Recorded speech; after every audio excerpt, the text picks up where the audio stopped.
우리는 복을 참 좋아합니다. 새해만 되면 다들 새해 복 많이 받으세요 라고 인사하는 것만으로도 우리가 복을 참 좋아한다는 것을 알 수가 있습니다. 우리는 당연히 주님의 자녀로서 복을 받아야 합니다. 또한 우리는 모두가 다 축복의 통로가 되어야 합니다. 그런데 한 가지 우리가 바뀌어야 될 것이 있다고 생각합니다. 그것은 무엇이냐면 우리가 가지고 있는 복에 대한 개념과 인식에 대해서 성경적으로 정립해야 될 필요가 있는 것입니다. 여러분, 복이라고 하면 여러분은 어떤 것이 떠오르십니까? 우리의 어떤 장수, 혹은 건강한 몸과 부유한 생활, 혹은 성공한 삶, 혹은 행운, 그리고 자녀들의 형통함 등을 우리는 복으로 인식하기가 쉽습니다. 실제적으로도 복에 대한 사전적인 정의는 우리가 생활에서 누리는 큰 행운과 행복, 그리고 거기에서 오는 기쁨과 즐거움, 많은 소유를 갖게 된 것을 의미하고 있습니다. 그래서 우리는 복을 주시는 하나님을 믿고 열심히 신앙생활을 하면 반드시 하나님의 축복을 받기 때문에 우리의 삶에 앞에서 이야기한 유익한 것들이 나타나기를 갈망하는 마음들이 우리에게는 있습니다.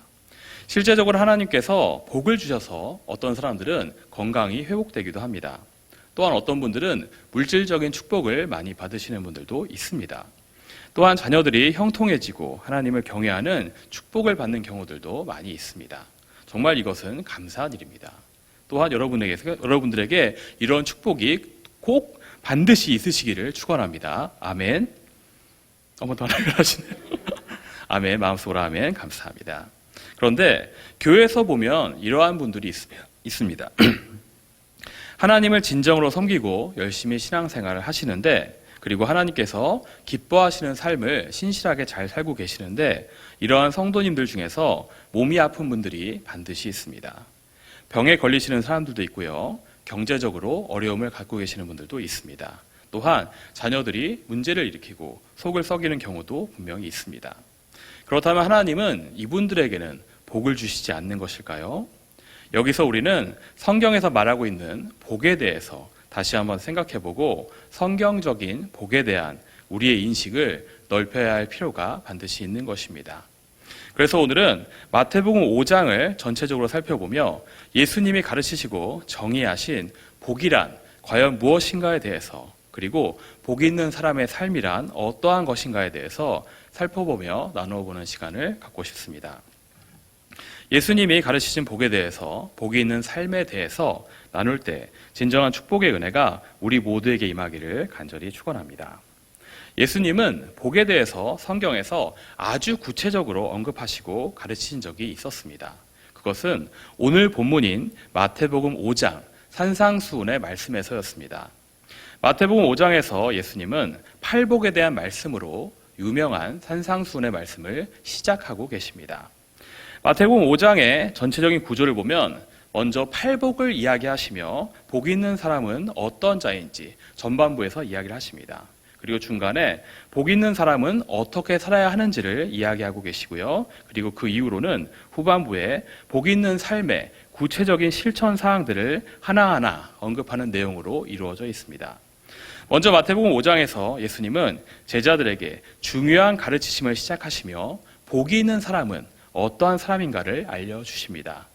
그것은 유명한 팔복입니다. 그런데 우리가 본문으로도 읽었지만 이 팔복을 하나하나 들을 때마다 이게 과연 복일까라는 생각이 들 때가 있습니다. 특히 오늘 본문 5장 3절에서 10절까지 예수님이 말씀하시는 복이 있는 사람의 그 팔복은 우리가 사전적으로 정의하고 인식해온 복에 대한 개념과 상당히 차이가 있음을 알 수가 있습니다. 가장 먼저 팔복에서는 복이 있는 사람이 심령이 가난한 자라고 이야기합니다. 즉 마음과 영혼이 궁핍한 사람이 복이 있다고 하는 것입니다. 이것은 과연 무엇일까요? 마음과 영혼이 궁핍한 사람이 복이 있답니다. 이해할 수가 없습니다. 애통하는 자, 즉 울면서 통곡하는 자는 복이 있다고 합니다. 울면서 통곡하는 사람이 복이 있다니 이것 또한 잘 이해가 가지 않습니다. 온유한 자, 마음이 부드러운 사람은 복이 있다고 합니다. 이거는 조금 이해가 갑니다. 그런데 구체적으로 왜 복이 있는지는 잘 모르겠습니다. 그리고 의에 줄이고 목마른 자는 복이 있다고 합니다. 글쎄요, 이것도 잘 모르겠습니다. 긍휼히 여기는 자, 마음이 청결한 자, 화평하게 하는 자, 의를 위하여 박해를 받는 자, 복이 있답니다. 주님을 위해서 긍휼을 베풀고 청결한 마음을 갖고 평화를 전하며 고난받은 만큼, 박해받은 만큼 보상이 확실히 주어진다면 복을 받을 수도 있겠다는 생각이 들기도 합니다. 하지만 전반적으로 조금만 생각해보면 팔복이 과연 복일까 하는 생각이 드는 것입니다. 팔복이 이해가 잘 가지 않습니다. 가만히 생각해보면 이 팔복을 가진 사람들은 세상적으로 매우 힘들게 이 세상을 살아가고 있다는 것을 알 수가 있습니다. 제가 팔복의 전제를 하나하나 다 생각해봤습니다.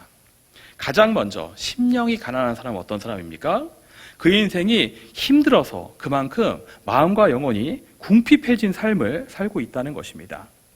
애통하는 사람은 그가 절절히 슬퍼하고 통곡할 만큼 힘든 눈물의 시간을 보내고 있는 사람입니다. 온유한 사람은 어떤 사람입니까? 그가 다른 사람이라면 온유함을 보이기 어려운 상황 가운데서 살면서 어쩔 수 없이 온유함을 보이고 있는 것입니다. 마치 출애굽기에서의 모세를 생각하시면 좋을 듯합니다. 자기도 힘들고 불안한 상황 가운데 있는데 이스라엘 백성들은 하나님과 모세를 원망하며 대적하는 죄를 짓습니다. 고생고생해서 약속의 땅에 들어가려고 하는데 두렵다고 다시 애굽으로 돌아가자고 난리를 칩니다. 이러한 강팍한 사람들을 이끌면서 이들을 책임지면서 모세는 온유함을 보이고 있는 것입니다. 의에 줄이고 목이 마른 사람은 어떻습니까? 그가 살고 있는 세상이 이미 불의하고 사막 같은 세상이라 공의에 줄이고 갈급한 것입니다. 정의로움이 이미 너무 바래진 세상 가운데 자신만 의로움을 너무나도 외롭게 쓸쓸히 지키고 있는 것입니다. 긍휼히 여기는 사람은 어떻습니까? 그가 긍휼을 베풀 때 베풀어야 되는 상황 가운데 살고 있는 사람인 것입니다. 그 말은 그가 긍휼히 여겨야 할 불쌍한 사람들이 주변에 있는 어렵고 각박한 환경 속에서 이 사람이 살아가고 있다는 것을 의미합니다. 그리고 또 한 가지, 긍휼은 죄를 용서해 주는 것과 같은 의미입니다. 그것은 이미 이 사람에게 죄를 지은 사람이 있고 죄로 인하여서 이 사람은 피해와 상처를 이미 입은 것입니다. 그래서 긍휼을 베풀어서 그 사람을 용서해야 되는 상황 가운데 살고 있는 것입니다. 마음이 청결한 사람은 어떻습니까? 다른 사람이라면 마음을 청결하기가 정말 어려운 더러운 세상 가운데 죄의 유혹과 끝까지 싸우고 있는 사람입니다. 그의 거룩함과 청결함을 세상은 비웃으며 우습게 여기고 있습니다. 화평하게 하는 사람은 어떻습니까? 화해가 평화가 없는 분쟁과 전쟁의 한 가운데 살고 있는 사람입니다. 의를 위하여 박해를 받는 사람은 가장 직접적으로 그가 의인이기 때문에 고난받는 상황 가운데 살면서 직접적으로 세상의 박해를 받고 있습니다. 어느 것 하나 세상적으로는 절대 좋아 보이지가 않습니다. 행복할 수 없는 상황 가운데 살고 있는 사람들입니다. 그런데 절대적인 진리의 말씀이신 예수님은 이러한 어려운 상황 가운데 살고 있는 사람들을 복이 있다고 말씀하시는 것입니다. 그것은 왜 그렇습니까? 우리가 말씀에서 보았듯이 이러한 팔복에는 보상이 있기 때문에 그렇습니다. 대체 그 보상이 무엇이길래 그 어려운 상황 가운데서도 오히려 그것이 그들에게 복이라고 여겨지는 것일까요? 말씀에 정답이 이미 다 나와 있습니다. 심령이 가난한 자는 복이 있습니다. 그 이유는 무엇입니까? 천국이 그들의 것이기 때문입니다. 이 세상에 의해서 마음이 상하고 영이 가난한 사람들에게는 하나님이 천국을 그들에게 허락하셨습니다. 애통하는 자는 복이 있습니다. 그들의 슬픔을 아시는 하나님이 그들을 위로하여 주시기 때문입니다. 온유하기 어려운 상황 가운데 온유함을 드러내는 모세 같은 사람들에게는 복이 있습니다.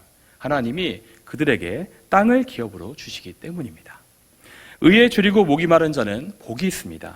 하나님이 하늘의 양식과 생명수로 그 영혼의 줄이고 목마름을 채워주시기 때문입니다. 긍휼히 여기는 자는 복을 받습니다.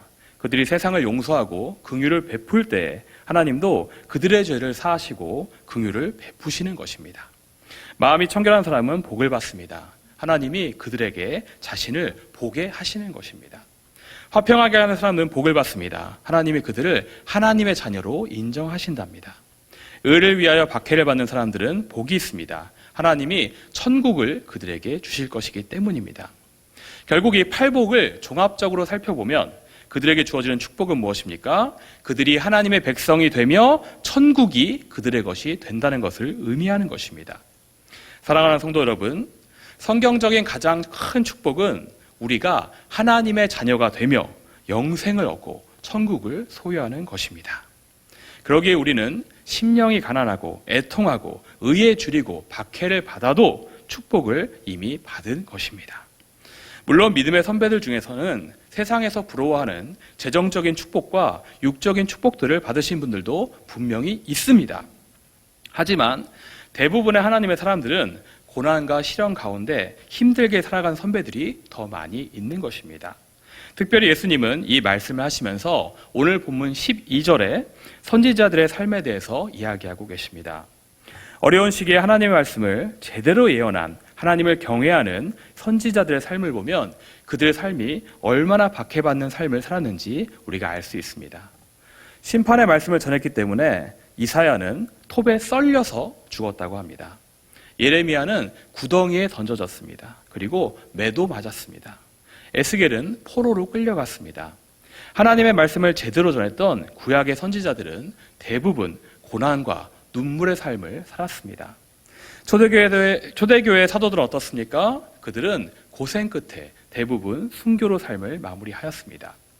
이러한 삶을 사는 자들이 그래도 복이 있는 이유는 그건 무엇입니까? 그들의 삶의 목적이 천국에 있기 때문입니다. 그 천국에서의 영원한 삶이 허락되었기 때문에 이 땅에서의 잠깐의 삶은 고통 가운데서도 묵묵히 이들은 견딜 수 있었던 것입니다. 사랑하는 성도 여러분, 오늘날 우리의 삶 가운데 세상에서 부러워할 만한 복은 없거나 그러한 복은 적을지라도 진정한 축복인 천국을 기억하며 기쁨으로 살아가는 우리 모두가 되기를 축원합니다. 그렇다면 여기서 한 가지 궁금증이 생깁니다. 그렇다면은 이 짧은 세상에서는 우리가 어떻게 살아야 될까요? 이 짧은 세상에서, 이 잠깐의 세상에서 우리는 복 있는 사람으로 어떻게 살아야 됩니까? 그래서 예수님은 이어서 가르치고 계신 것입니다. 마태복음 5장 13절과 16절에 소금과 빛으로 살라고 말씀하고 계십니다. 소금과 빛으로 사는 삶은 과연 무엇일까요? 소금은 음식의 맛을 내며 음식이 부패하는 것을 막아주는 역할을 합니다. 그리고 빛은 어둠을 밝히며 사물을 제대로 바라보게 합니다.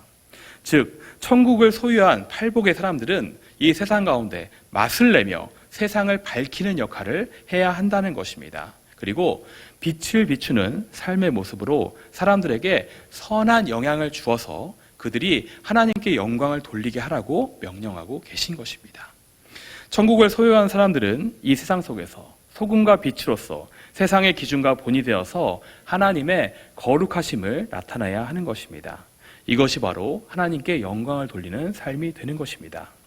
그러면서 예수님은 하나님께 영광 돌리는 복 있는 사람의 삶에 대해서 17절부터 48절까지 그 구체적인 실천 방법들을 하나하나 자세히 알려주십니다. 그리고 놀랍게도 그러한 삶은 팔복과도 모두 기결이 됩니다.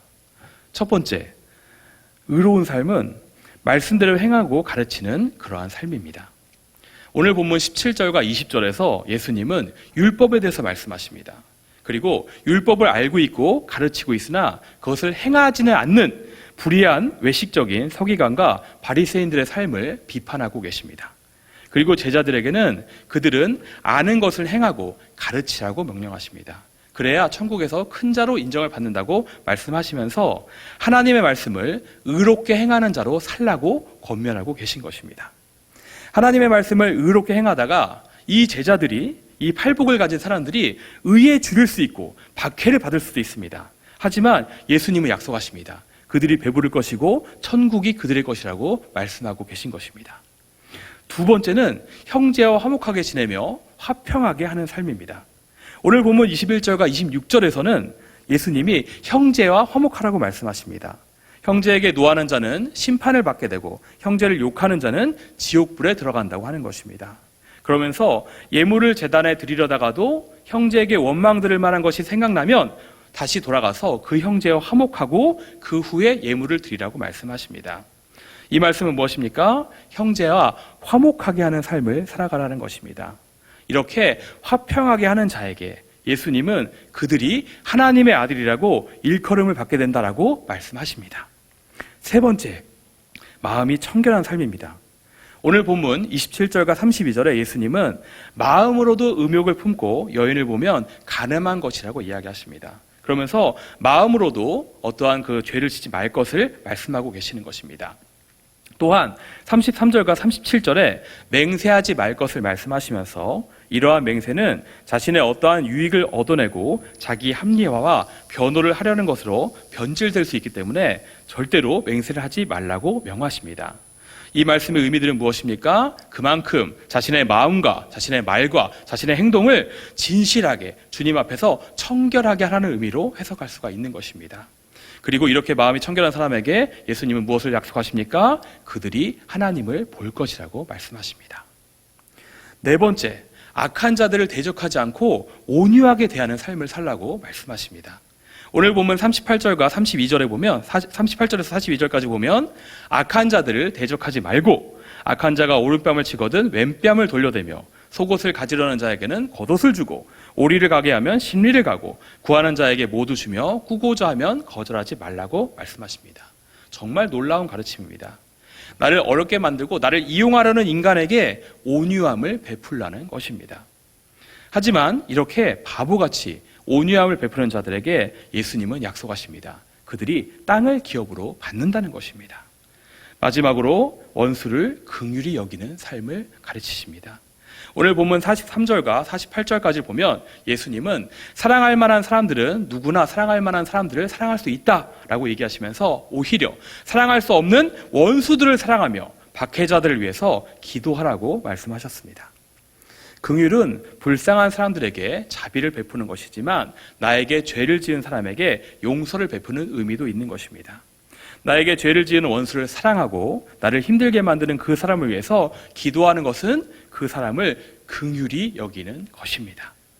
이렇게 원수를 긍휼히 여기며 죄를 용서하는 사람에게 예수님은 무엇을 약속하십니까? 그 사람을 하나님도 긍휼히 여기셔서 그 사람의 죄를 용서하신다고 약속하고 계신 것입니다. 이러한 팔복의 적용을 말씀하시며 이렇게 살 때 예수님은 제자들에게 소금과 빛이 되는 삶을 사는 것이라고 가르쳐 주시는 것입니다. 그런데 이렇게 팔복을 우리 삶 가운데 적용하고 실천하며 소금과 빛이 되는 삶을 사는 것은 결코 쉬운 일이 아닙니다. 이것은 세상 사람들의 이용을 당할 수도 있고요. 그로 인하여서 우리의 마음은 심각하게 상하게 되는 것입니다. 그 상한 마음으로 인하여서 우리의 심령은 어떻게 됩니까? 점점 가난해지는 것입니다. 너무 억울하고 힘들어서 애통하는 것입니다. 하지만 예수님은 약속하셨습니다. 애통하며 심령이 가난한 자들을 위로하시고 천국에 그들의 것임을 알려주시는 것입니다. 사랑하는 성도 여러분, 이렇게 사는 삶이 진정으로 복이 있는 삶이라고 생각합니다. 세상의 기준과는 다른 팔복을 실천하고 소금과 빛이 되는 삶이 진정한 우리에게 축복의 삶인 것입니다. 오늘 본문 1절에서는 예수님이 두 종류의 사람에게 이 팔복에 대해서 이야기하십니다. 그들은 예수님을 따라다니는 무리들과 제자들입니다. 무리들은 어떤 사람들입니까? 그들은 예수님의 치유의 기적을 보고 따라다니는 사람들이었습니다. 마태복음 5장의 전장인 마태복음 4장 23절에서 25절을 보면 예수님께서 온 갈릴리를 다니시고 가르치시며 복음을 전파하시고 모든 백성들의 병과 약한 것을 고치셨다라고 이야기하고 있습니다. 이러한 예수님의 소문이 퍼지자 사람들이 벌떼같이 몰려옵니다. 병자와 귀신 들린 자를 데려와서 고침을 받았고 그로 인하여서 수많은 무리가 예수님을 따라다니게 됩니다. 그런데 그들은 예수님을 진정으로 따르는 사람들로 보여지지는 않습니다. 예수님께서 기적을 베푸시며 그에 대한 치유와 회복을 얻는 자신들의 유익을 위하여 이들은 예수님을 이용하고 따라다닌 것입니다. 즉 무리들은 예수님께 자신들의 어떠한 삶에 유익을 얻기 위하여서 무언가 얻으려고 예수님을 따르는 사람들이었습니다. 하지만 제자들은 달랐습니다. 동일하게 마태복음 4장 18절에서 22절에 보면 제자들은 자신의 삶의 모든 것을 내버리고 예수님을 따랐습니다. 제자들은 자신의 유익을 내려놓고 예수님을 진정으로 따르고 섬기는 자들이었습니다. 그러한 두 종류의 사람들을 산상에 두고 예수님은 팔복을 설교하고 계십니다. 팔복, 이것은 곧 세상의 모든 유익과 삶을 버리고 오직 예수 그리스도를 따르는 제자의 삶을 살라는 것입니다. 진정한 축복은 이러한 예수 그리스도의 제자의 삶을 의미하는 것입니다. 오늘날에도 동일하게 예수님의 팔복은 설교되어지고 전달되고 있습니다. 그리고 예수님은 세상에서 이러한 팔복을 가진 사람으로 팔복을 실천하며 모든 사명을 다하셨습니다. 또한 예수님을 따르는 제자들은 팔복을 가진 사도들이 되어서 교회를 세우고 스승된 예수 그리스도의 삶을 따라서 살았습니다. 사랑하는 성도 여러분, 오늘날 예수님은 우리에게 팔복을 알려주시며 동일하게 제자로 살 것을 이 말씀을 통해서 우리에게 가르치고 계십니다.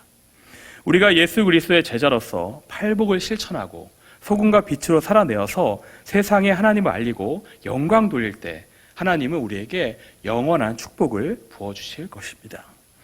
그러한 영원한 천국의 축복을 누리는 우리 모두가 되기를 소망합니다.